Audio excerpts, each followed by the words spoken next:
الحمد لله نحمده ونستعينه ونستغفره ونصلي ونسلم على سيدنا محمد وعلى آله واصحابه اجمعین۔ السلام علیکم ورحمۃ اللہ وبرکاتہ۔ آپ دیکھ رہے ہیں ترجمان الکتاب۔ یہ وہ جگہ ہے جہاں ایمان کی خوشبو پھیلتی ہے اور فضائل اعمال کی بابرکت کتاب سے ہم صحابہ کرام رضی اللہ عنہم اور صحابیات رضی اللہ عنہم کے روشن کردار سنتے ہیں۔ آج ہم بات کریں گے ان پاک بیویوں کے بارے میں جن کے دل اللہ کے خوف سے کانپتے تھے، جنہوں نے ہجرت کی خاطر سب کچھ چھوڑ دیا اور جنہوں نے جہاد کے موقع پر مردوں کے ساتھ دین کی خدمت کی۔ حضرت عائشہ رضی اللہ عنہا کے آنسو ہمیں خدا سے ڈرنا سکھاتے ہیں۔ حضرت ام سلمہ رضی اللہ عنہا کی دعا ہمیں قربانی کا سبق دیتی ہے، اور حضرت ام زیاد رضی اللہ عنہا کا عمل ہمیں یاد دلاتا ہے کہ عورت بھی دین کے میدان میں کردار ادا کر سکتی ہے۔ لہذا آخر تک ضرور رہیے گا، کیونکہ آخر میں ایک سوال ایسا ہے جو آپ کی دل کو جھنجھوڑ دے گا۔ چلیے اب سنتے ہیں فضائل اعمال سے یہ ایمان افروز واقعات۔ حضرت عائشہ رضی اللہ عنہا کی حالت اللہ کے خوف سے۔ حضرت عائشہ رضی اللہ عنہا سے حضور اقدس صلی اللہ علیہ وسلم کو جتنی محبت تھی وہ کسی سے بھی مخفی نہیں، حتیٰ کہ جب حضور صلی اللہ علیہ وسلم سے کسی نے پوچھا کہ آپ کو سب سے زیادہ محبت کس سے ہے، تو آپ صلی اللہ علیہ وسلم نے فرمایا عائشہ سے۔ اس کے ساتھ ہی مسائل سے اتنی زیادہ واقف تھی کہ بڑے بڑے صحابہ رضی اللہ عنہ مسائل کی تحقیق کے لیے آپ رضی اللہ عنہ کی خدمت میں حاضر ہوتے تھے۔ حضرت جبرائیل علیہ السلام ان کو سلام کرتے تھے۔ جنت میں بھی حضرت عائشہ رضی اللہ عنہا کو حضور صلی اللہ علیہ وسلم کی بیوی ہونے کی بشارت دی گئی ہے۔ منافقوں نے آپ رضی اللہ عنہا پر تہمت لگائی تو قرآن شریف میں آپ رضی اللہ عنہا کی برات نازل ہوئی۔ خود حضرت عائشہ رضی اللہ عنہا فرماتی ہے کہ 10 خصوصیات مجھ میں ایسی ہے کہ کوئی دوسری بیوی ان میں شریک نہیں۔ ابن سعد رحمۃ اللہ علیہ نے ان کو مفصل نقل کیا ہے۔ صدقہ کی کیفیت پہلے قصوں سے معلوم ہو ہی چکی، لیکن ان سب باتوں کے باوجود اللہ کے خوف کا یہ حال تھا۔ فرمایا کرتی کہ کاش میں درخت ہی ہو جاتی کہ تسبیح کرتی رہتی اور کوئی آخرت کا مطالبہ مجھ سے نہ ہوتا۔ کاش میں پتھر ہوتی، کاش میں مٹی کا ڈلا ہوتی، کاش میں پیدا ہی نہ ہوتی، کاش میں درخت کا پتا ہوتی، کاش میں کوئی گھاس ہوتی۔ فائدہ: اللہ کے خوف کا یہ منظر دوسرے باب کے 5ویں چھٹے قصے میں بھی گزر چکا ہے۔ ان حضرات کی یہ عام حالت تھی۔ اللہ سے ڈرنا انہی کا حصہ تھا۔ حضرت ام سلمہ رضی اللہ عنہ کے خاوند کی دعا اور ہجرت۔ ام المؤمنین حضرت ام سلمہ رضی اللہ عنہ حضور اقدس صلی اللہ علیہ وسلم سے پہلے حضرت ابو سلمہ رضی اللہ عنہ صحابی کے نکاح میں تھی۔ دونوں میں بہت ہی زیادہ محبت اور تعلق تھا، جس کا اندازہ اس قصے سے ہوتا ہے کہ ایک مرتبہ ام سلمہ رضی اللہ عنہا نے ابو سلمہ رضی اللہ عنہ سے کہا کہ میں نے یہ سنا ہے کہ اگر مرد اور عورت دونوں جنتی ہو اور عورت مرد کے بعد کسی سے نکاح نہ کرے تو وہ عورت جنت میں اسی مرد کو ملے گی۔ اسی طرح اگر مرد دوسری عورت سے نکاح نہ کرے تو وہی عورت اسے ملے گی۔ اس لیے لاؤ ہم اور تم دونوں عہد کر لے کہ ہم میں سے جو پہلے مر جائے تو دوسرا نکاح نہ کرے۔ ابو سلمہ رضی اللہ عنہ نے کہا کہ تم میرا کہنا مان لو گی؟ ام سلمہ رضی اللہ عنہا نے کہا کہ میں تو اسی واسطہ مشورہ کر رہی ہوں کہ تمہارا کہنا مانوں۔ ابو سلمہ رضی اللہ عنہ نے کہا کہ تو میرے بعد تم نکاح کر لینا۔ پھر دعا کی کہ یا اللہ میرے بعد ام سلمہ رضی اللہ عنہا کو مجھ سے بہتر خاوند عطا فرما، جو نہ اس کو رنج پہنچائے اور نہ تکلیف دے۔ ابتدائی اسلام میں دونوں میاں بیوی نے حبشہ کی ہجرت ساتھ ہی کی۔ اس کے بعد وہاں سے واپسی پر مدینہ طیبہ کی ہجرت کی، جس کا مفصل قصہ خود ام سلمہ رضی اللہ عنہ بیان کرتی ہے کہ جب ابو سلمہ نے ہجرت کا ارادہ کیا تو اپنے اونٹ پر سامان لادا اور مجھے اور میرے بیٹے سلمہ کو سوار کرایا اور خود اونٹ کے نکیل ہاتھ میں لے کر چلے۔ میرے میکے کے لوگوں بنو مغیرہ نے دیکھ لیا۔ انہوں نے ابو سلمہ سے کہا کہ تم اپنی ذات کے بارے میں تو آزاد ہو سکتے ہو، مگر ہم اپنی لڑکی کو تمہارے ساتھ کیوں جانے دے کہ یہ شہر در شہر پھرے؟ یہ کہہ کر اونٹ کی نکیل ابو سلمہ کے ہاتھ سے چھین دی اور مجھے زبردستی واپس لے آئے۔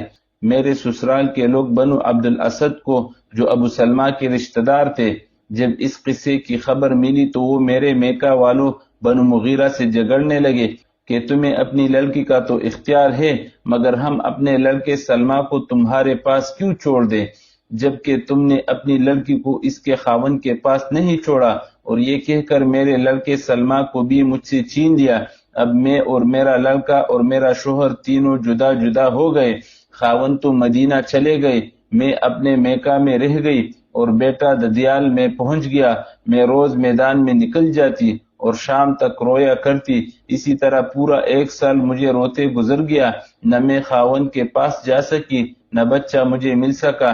ایک دن میرے چچا زاد بھائی نے میرے حال پر ترس کھا کر اپنے لوگوں سے کہا کہ تمہیں اس مسکینہ پر ترس نہیں آتا کہ اس کو بچہ اور خاوند سے تم نے جدا کر رکھا ہے، اس کو کیوں نہیں چھوڑ دیتے؟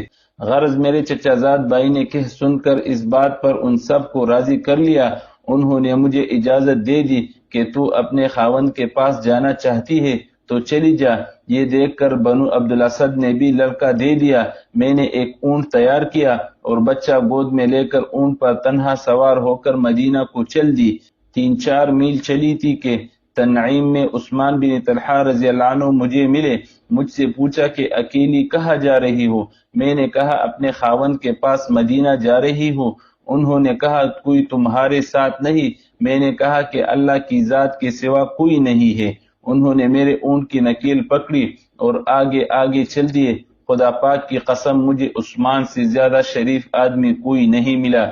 جب اترنے کا وقت ہوتا وہ میرے اونٹ کو بٹا کر خود علیحدہ درخت کی آڑ میں ہو جاتے، میں اتر جاتی، اور جب سوار ہونے کا وقت ہوتا اونٹ کو سامان وغیرہ لاد کر میرے قریب بٹا دیتے، میں اس پر سوار ہو جاتی اور وہ آ کر اس کی نکیل پکڑ کر آگے آگے چلنے لگتے۔ اسی طرح ہم مدینہ منورہ پہنچے۔ جب قباء میں پہنچے تو انہوں نے کہا تمہارا خاوند یہی ہے۔ اس وقت تک ابو سلمہ رضی اللہ عنہ قباء ہی میں مقیم تھے۔ عثمان مجھے وہاں پہنچا کر خود مکہ مکرمہ واپس ہو گئے۔ پھر کہا کہ خدا کی قسم عثمان بن طلحہ سے زیادہ کریم اور شریف آدمی میں نے نہیں دیکھا، اور اس سال میں جتنی مشقت اور تکلیف میں نے برداشت کی شاید ہی کسی نے کی ہو۔ فائدہ: اللہ پر بھروسہ کی بات تھی کہ تنہا ہجرت کے ارادے سے چل دی۔ اللہ جل شانہ نے اپنے فضل سے ان کی مدد کا سامان مہیا کر دیا۔ جو اللہ پر بھروسہ کر لیتا ہے اللہ جل شانہ اس کی مدد فرماتا ہے۔ بندوں کے دل اسی کے قبضے میں ہے۔ ہجرت کا سفر اگر کوئی محرم نہ ہو تو تنہا بھی جائز ہے، بشرطے کہ ہجرت فرض ہو، اس لیے ان کے سفر پر شرعی اشکال نہیں۔ حضرت ام زیاد رضی اللہ عنہ کے چند عورتوں کے ساتھ خیبر میں شرکت۔ حضور اقدس صلی اللہ علیہ وسلم کے زمانے میں مردوں کو تو جہاد کی شرکت کا شوق تھا ہی، جس کے واقعات کثرت سے نقل کیے جاتے ہیں۔